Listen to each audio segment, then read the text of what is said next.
Bonjour, bienvenue aux vidéos explicatives de fonctionnement de l'application Web Events App. Aujourd'hui, on va voir comment créer une conférence sur Web Events App. Pour ce faire, on va commencer déjà par créer les intervenants dans la conférence.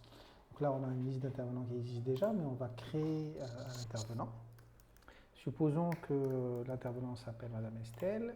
Je vais lui créer une adresse mail de démonstration.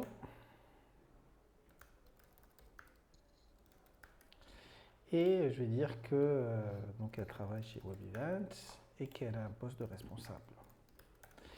Je peux également rajouter son compte LinkedIn et je peux mettre sa photo qui va s'insérer et enregistrer ce nouvel intervenant. Donc par la suite, je vais venir ici dans les conférences et commencer par créer la salle de conférence si elle n'existe pas. Donc la conférence va se tenir forcément dans une salle, donc il faut au moins qu'une salle soit créée. Donc on va mettre par exemple la salle plénière. Le salon événement démo. Je peux rajouter l'image de la salle de conférence.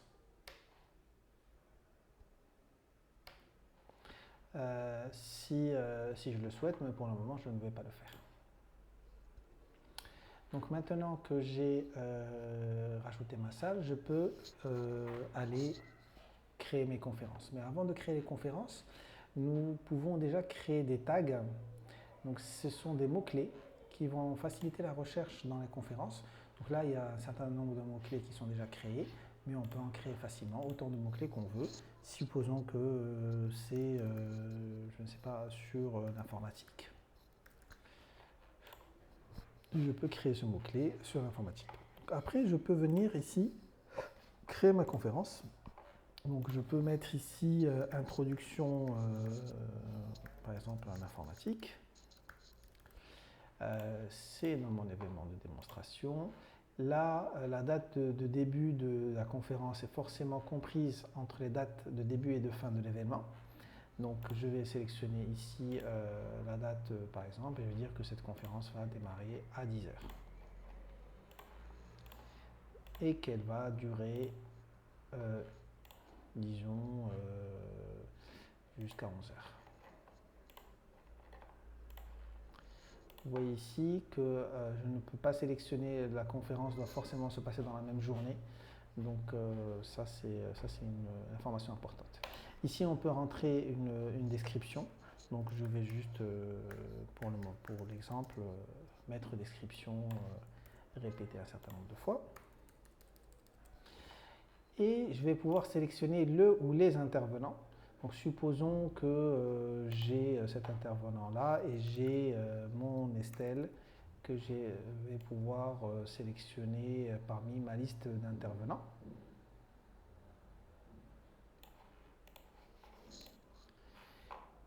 Je dois également choisir le modérateur, c'est-à-dire la personne parmi les intervenants qui va recevoir les questions des visiteurs pendant la conférence.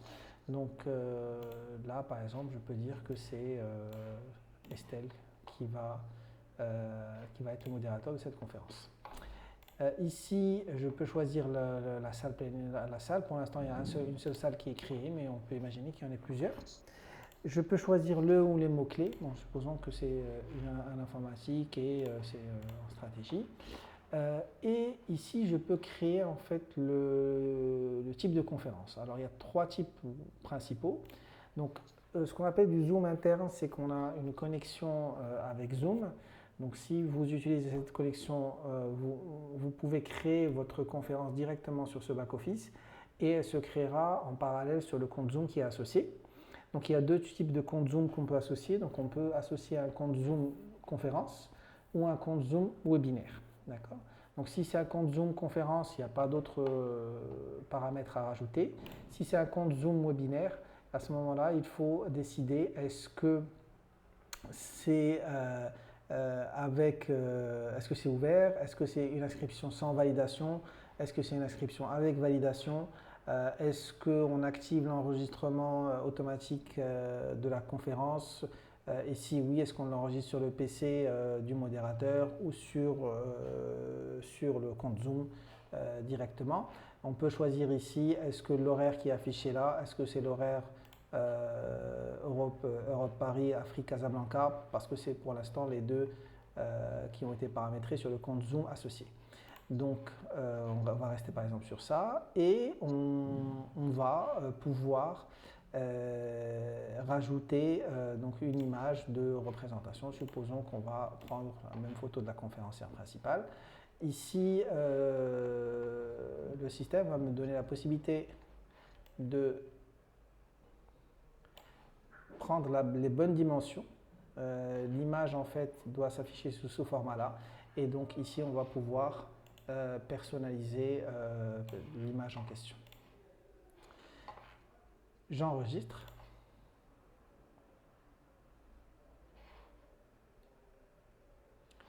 Là, il va me demander de me connecter au compte Zoom associé pour pouvoir créer la conférence.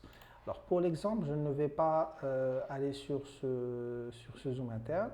Le fonctionnement, il est clair maintenant. On peut également créer une conférence avec un lien externe, donc un outil qui est différent de Zoom et de YouTube. Et on peut directement renseigner le lien de la conférence. Donc ça peut être une conférence sur Vimeo, sur Facebook Live ou sur une autre plateforme. À ce moment-là, il faut mettre le lien ici et décider est-ce que ça va s'afficher dans un nouvel onglet ou sous forme de pop-up. Il faudra cependant vérifier que l'outil que vous allez utiliser ici supporte le pop-up. Certains ne le supportent pas. Et il faudra à ce moment-là choisir nouvel onglet. Sinon, si vous utilisez du YouTube Live pour votre conférence, il suffit en fait de saisir le lien de la conférence. Donc, par exemple, j'ai déjà noté une adresse d'une vidéo YouTube. D'accord. Et je peux décider que ce soit en pop-up. D'accord. Donc avec ces informations-là, dans un premier temps, je peux enregistrer et créer la conférence. Donc la conférence, elle a été créée. Si je veux voir à quoi ça va ressembler, je peux revenir ici sur le salon, aller sur la prévisualisation, sur la conférence, et je vais voir que j'ai ma conférence qui a été créée ici. Et j'ai donc la description, les informations sur le conférencier. Donc si je clique, je vais voir les informations. Si j'ai la page LinkedIn, elle va s'afficher. S'il y a des informations qui ont été saisies, ils vont être affichés. Et je peux rejoindre la conférence. Donc ici, on a la conférence. Si c'est du live, ça va fonctionner de manière automatique. Et ici, j'ai une interface où je peux poser des questions qui vont arriver directement sur l'interface du modérateur qu'on verra sur une vidéo différente. On peut également, sur cette interface, le visiteur peut rajouter par exemple cette conférence à son calendrier et il a ici quatre options. Maintenant, si on reste sur la configuration de la conférence, donc je vais revenir sur les conférences, j'ai quelques paramètres supplémentaires que je peux faire.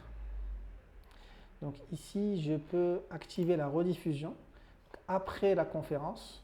Si je souhaite que cette conférence soit accessible après, donc je vais prendre le lien de cette, par exemple si c'est du YouTube, le lien de rediffusion qui peut être différent du lien du live et je le mets à disposition.